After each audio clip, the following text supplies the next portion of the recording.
So there's really no denying that buying a home in Orlando is way more expensive than it used to be. Your money just doesn't stretch as far as it used to. And there's plenty of factors that really go into that, which I won't get into this video, but I really wanted to kind of check in and see what does the average priced home look like in all 5 major counties that kind of make up Central Florida, which is Lake Orange, Osceola, Seminole, and Polk. And I find it pretty interesting, and I think you will too. So let's dive into what you can get in all 5 counties for an average priced home here in Orlando.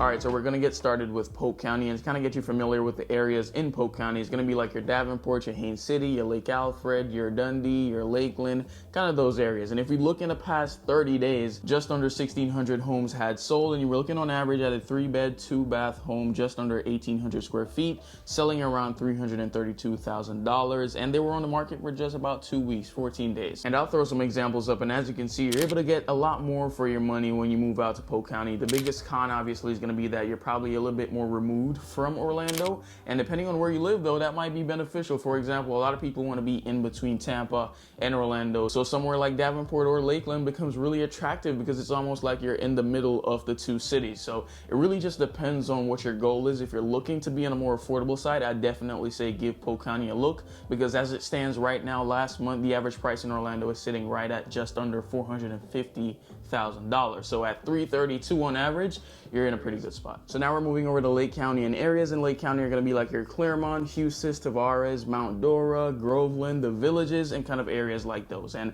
looking in the past 30 days, just under 800 homes sold, exactly 799, and you're going to be looking on average at a 3-bed, 2-bath home, just under 2,000 square feet, selling at a price of $400,000, which is obviously higher than Polk County. And from looking at some of these houses that have recently sold, and I'll make sure to put up some examples as well, the home is going to be on average older than say in Polk County. But what do you get if you're living in Lake County? Let's say you're in Claremont, you're definitely, at least for the most part, going to be more connected to Orlando than say in Polk County. There's more development coming to your area, Wellness Way, Olympus, for example. If you're in Mount Dora, you're going to have more retail options. They have a, say, nicer downtown area. There's a lot more things to do in that area, and it's also still easier to get back into Orlando from those areas than say in Polk County. So you are going to pay more to live in Lake County, but I do think you are going to get more as well. So for being under the average price still here in Orlando, I have to say, not bad.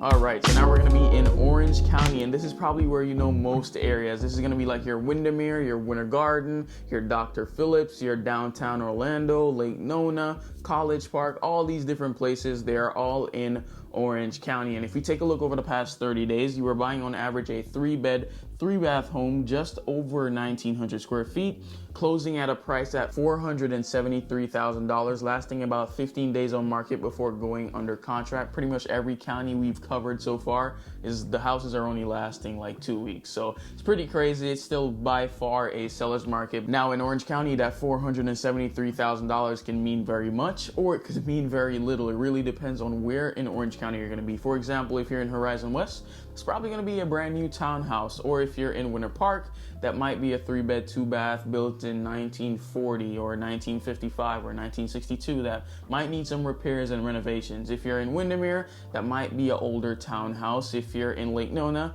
that might need nothing, literally. If you're in College Park, it might be an updated bungalow. So you really kind of get the point. It's really a mixed bag, and so depending on what you want with the right expectations, you'd be able to kind of pull out from the bag. So I think if you want to be closer to Disney, if you want to be close to the airport, if you're looking to be in downtown Orlando, if you want something a bit higher end, there's plenty of reasons why you would want to be in Orange County, because it is the most central county in terms of where it's situated in Orlando. So it's probably where I work the most, between Windermere, Dr. Phillips, Winter Garden, and Lake Nona, and a bit of Winter Park as well. So it's very much the famous county of Orlando, and so a lot of people choose to call it home. Come on down to Seminole County. Let me know if you got that reference. I used to watch The Price is Right all the time.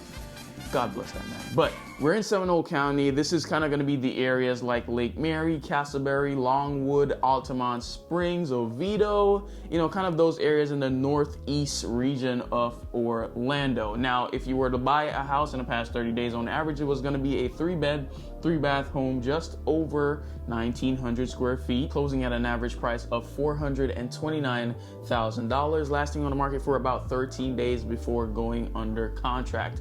Now, you are able to get a little bit more for your money in Seminole County. I think Seminole County is really good too, because I actually hear this quite a lot when people reach out, which is, I don't want the houses to be squished together, right? They want space. And I think the areas in this county provide that a lot more on average than, say, Orange County, for example. There's a lot less laureate parks. And so I think if you're prioritizing space, you want to be a little bit closer to the coast. You want to be able to go to Disney whenever you want, but you don't want to be in the heart of Disney. It's a less touristy for sure.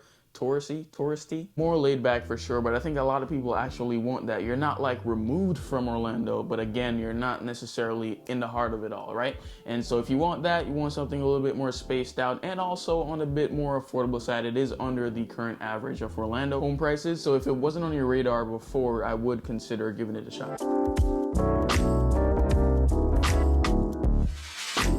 Took the glasses off for the last one, and this is going to be Osceola County. So this is like your St. Cloud, your Kissimmee, your Celebration, your Reunion, kind of those areas. And if you look over the past 30 days, you were buying on average a 4-bed, 3-bath home, just over 2,100 square feet, closing at an average price around $448,000, staying on the market for about 14 days before going under contract.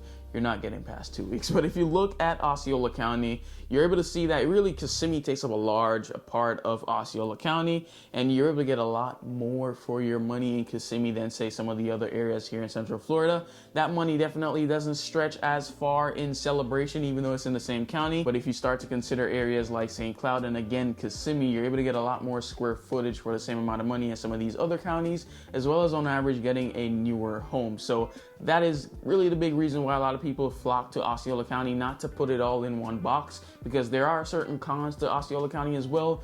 One being traffic. Usually in Kissimmee, St. Cloud, the infrastructure isn't really all there, but I think it definitely offers a good balance between price and connectivity into Orlando. So if you're looking to be close to Orlando, but you're also looking to kind of save a couple $1,000s, maybe $100,000, depending on where you're looking or where you're comparing it to, I think Osceola County might have some really great options for you. 5 counties, many areas within different amenities, different developments, different reasons for you to call it home. So look, if you are interested in moving to any of these 5 counties, any areas within them, I'd love to partner with you as your real estate agent / advisor. So if you want to reach out to me, it's going to be by 407-906-9282, or you can email me at RomarioG@SalesOrlandoFL.com. If you enjoyed the video, found value from it, let me know by hitting the like and subscribe button. Comment down below what you'd like to see in the next video. Follow me over on Instagram if you want to keep up with me in my daily journey. And thank you so much for watching this video. I really hope to see you in the next one. But until we meet again, you stay safe.